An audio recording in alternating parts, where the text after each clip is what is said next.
বল। আমাদের আজকের আড্ডা লাকাম্বাতে, সিডনিতে লাকাম্বায় আমাদের ইফতার হয়ে গেছে। আমরা এখানে বাংলাদেশি সবাই, আমরা যারা আসছি, এখানে অধরা প্রিয়া আছে, এখানে আপেল মাহমুদ আছে, আমাদের আরেকটি ছেলে ইমরান ভাই। ইমরান ভাই বিখ্যাত সিঙ্গার, Hello দাও। মিউজিশিয়ান। ও হচ্ছে মাহি, ও স্টুডেন্ট। হ্যাঁ, আমি আশরাফ কবির। হ্যাঁ, আর আমি বিউটি বেগম। হ্যাঁ, বুড়ি। হ্যাঁ, তো একটি বলো। কবিতা ওদের সৌজন্যে এই সিডনির মাটিতে লাকাম্বাতে ওদের উদ্দেশ্যেই আবৃত্তি করছি আমি শাহানা কবিতাটি। কবিতার শিরোনাম শাহানা। শাহানা, তুমি গোলাপি জামা পরে জীবন্ত গোলাপের মতো ক্যাম্পাসে এসো না, আমার খারাপ লাগে।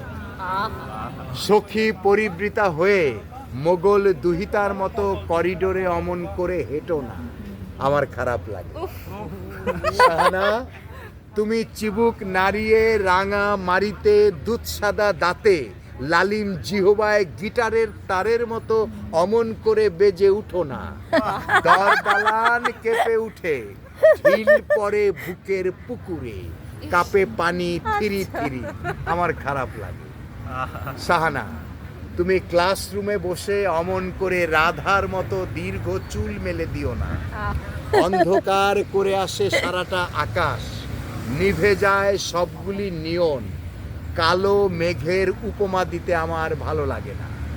শাহানা, তুমি ক্যাফেটেরিয়ার ওই নিরেট চায়ের কাপে ওই দুটো ঠোঁট রেখো না, নিদাক খরায় পড়ে ঠোঁটের বাগান, মরুভূর মতো জলে তৃষ্ণার্ত সবুজ, আমার মরে যেতে স্বাদ হয়।